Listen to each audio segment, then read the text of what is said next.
Hello जी, जय माता दी सबको। आई होप आप सब लोग बहुत अच्छे होंगे और अपना ध्यान रख रहे होंगे।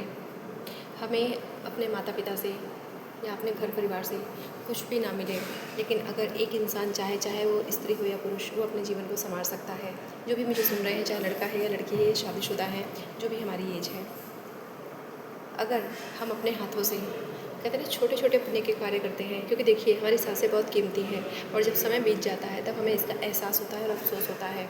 आज अपनी पूरी एनर्जी को अगर हम सिर्फ पैसा कमाने में ही लगा देंगे, अगर हमारे जीवन में हमने दुआ नहीं कमाया है, हमारी वजह से किसी की आत्मा रोती है, तो वो कमाया हुआ सक्सेस भी पता नहीं चलेगा, एक क्षण में वो शून्य हो जाता है।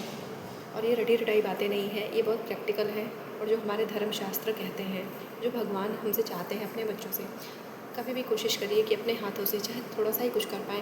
गाय को अपने हाथों से ज़रूर थोड़ा सा टाइम निकाल के, कितना भी आपका बिजी शेड्यूल है, गाय को आपके द्वारा कुछ जाना चाहिए उसके मुंह में, चाहे कुछ भी आप थोड़ा सा आपके हाथ से जाए।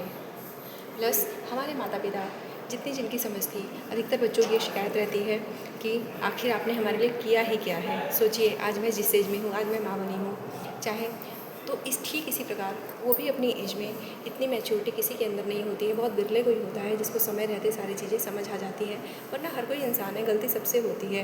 तो कहते हैं ना, गलती करने वाले से बड़ा होता है क्षमा करने वाला। और माँ बाप की गलती को तो हमें बिल्कुल क्षमा कर देना चाहिए, चाहे हमारे सास ससुर हो, चाहे हमारे माता पिता हों। हम खुद से हम सब कुछ अर्जित कर सकते हैं। बस शर्त यही है कि हमें दुआ कमाने का कोई मौका नहीं छोड़ना।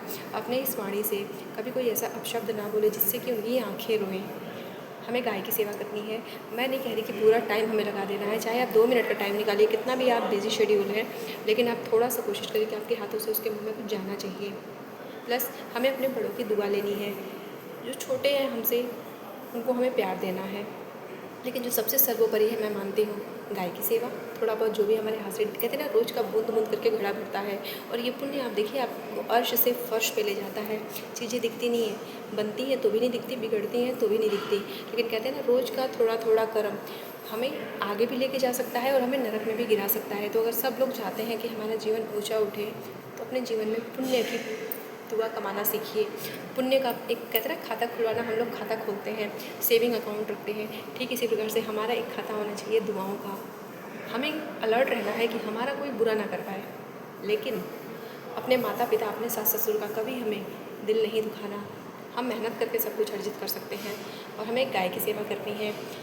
हम कहीं पे भी हैं, अपने काम में हमें ईमानदार रहना है, चाहे कोई ना देख रहा हो, लेकिन हमारी आत्मा और जो ऊपर बैठे हुए चित्रगुप्त हैं, जो भगवान हैं, वो 24 घंटे हमारे कर्मों का निरीक्षण कर रहे हैं, वो देख रहे हैं। और अंत में हमें कोई नहीं बचा सकता। अपने कर्मों का अच्छा फल करेंगे तो अच्छा मिलेगा, बुरा करेंगे तो उसको भुगतने से भी भगवान कहते हैं ना, पेट में आए हुए बच्चे को भी माफ़ नहीं करते।